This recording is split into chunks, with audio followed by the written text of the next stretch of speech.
अर्धा माणूस होता, फुल पगार होता. आता फुल माणूस आहे आणि अर्धा पगार आहे. आरोग्य उत्तम ठेवा. आरोग्याचे 3 घटक आहेत. पहिला घटक म्हणजे आहार, दुसरा मी सांगितला विहार, आणि तिसरा म्हणजे निद्रा. शांत झोप, उत्तम झोप लागली पाहिजे. विहार म्हणजे व्यायाम पण आला. आजपर्यंत लवकर जात होते, लेट येत होते म्हणून व्यायामाला वेळ मिळत नव्हता. आता तक्रारीला काही कारण नाही. मला तर काळजी आहे, आमच्या भगिनी ज्या आलेल्या आहेत, वहिनी, त्या या क्षणी विचार करतायत की या बाबाजीचं आता मी करायचं काय. रोज सकाळी जात होता, एक डबा केलं की काम झालं. आला की आपलं वाढलं बिडलं काहीतरी, किती दमलात म्हटलं की काम झालं. आता काही गंडवायची सोय नाही.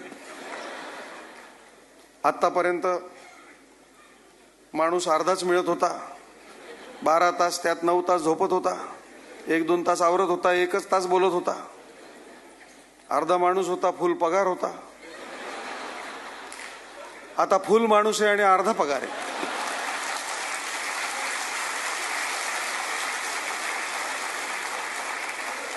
तर ताई, तुमची विवंचना मी समजतो आणि म्हणून तुमच्या सगळ्यांच्या साक्षीनं रिटायर होणाऱ्या सर्वांना सांगतो की आतापर्यंत त्या जसं काही सर्व चालवत होत्या तसं त्यांना चालवू द्या.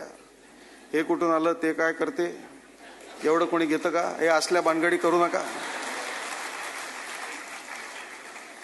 शांतपणे जेवत होता तसंच जेवा. जास्त बडबड करायची, याला बोलव त्याला बोलव, त्रास द्यायचा नाही बिलकुल, आणि आनंदाने जगायचं. कारण काय आहे की खरोखरच आपण घरी नसण्याची घरच्यांना सवय असते, आणि आता घरी असण्याची सवय त्यांना लागेपर्यंत आपलं वागणं, आपलं बोलणं, आपलं चालणं जे आहे ते त्यांना सुखकारक असलं पाहिजे, त्रासदायक असता कामा नये. 30-30, 35-35 वर्ष मुंबईमध्ये राहून, मुंबई पोलिसांची, नागरिकांची सेवा करून मुंबईमधल्या अनेक गोष्टी आपल्याला पाहिलेल्या नसतात. मुंबईला, साऊथ मुंबईला हेरिटेज वॉक आहे, INS हमला आहे, जुहू चौपाटी आहे, इतक्या गोष्टी आहेत. काही ना काही राहून गेलेलं असतं, ते पूर्ण करा. महाराष्ट्र अतिशय सुंदर आहे, महाराष्ट्राचा सागर किनारा अतिशय सुंदर आहे, तिथे फिरायला जा, आनंद घ्या आणि आनंद द्या. जेवढा तुम्ही आनंद लोकांना द्याल तेवढा तुम्हाला पण मिळेल. आनंद ही एकच गोष्ट आहे की जी वाटून कमी होत नाही, वाढत जाते. आणि म्हणून जिथे जाल, जसे जाल, आनंदात राहा. तुम्ही त्या अनेक कमी भाग्यवान लोकांमध्ये आहात ज्यांना गॅरंटीड नोकरी असते, गॅरंटीड रिटायरमेंट असते. आज आपण एवढं सन्मानाने रिटायर होत आहे, हे देखील भाग्य आहे. आपले अनेक साथीदार या दिवशी रिटायर व्हायला पाहिजे होते, पण कदाचित काळाच्या पडद्याआड गेलेले आहेत. काही, कोणाला आरोग्याचा धोका झाला, कोणाला आणखीन काय झालं, काही ऍक्सिडेंटमध्ये पण आपले लोक जातात. आपण भाग्यवान आहोत की आपण आज या कार्यक्रमाला उपस्थित आहोत, सन्मानाने रिटायर होत आहोत. आणि असंच भाग्य आपलं जसं इथवर चालत राहिलं तसं यापुढच्या आयुष्यात देखील चालू राहावं, अशा माझ्या आपल्या सर्वांना खूप मनापासून सदिच्छा आहेत. 5-6 गोष्टी मी सांगतो नेहमी लोकांना.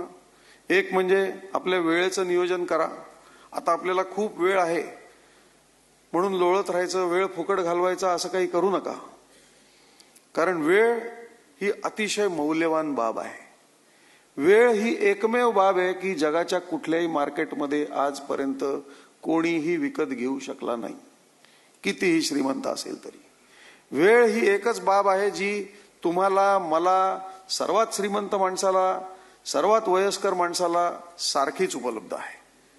त्याचा विनियोग जो आहे तो अतिशय चांगल्या प्रकारे करा. कोणाचे छंद काही असतील ते जोपासा, कोणाचे राहिले असतील आज सुरू करायला हरकत नाही. It is never too late. फक्त ते छंद जोपासायला सुरुवात करताना जी काही घरात काळजी घ्यायला पाहिजे, नाहीतर साहेबांनी सांगितलं आणि यांनी नवीनच उपद्व्याप सुरू केला असं मला नको व्हायला.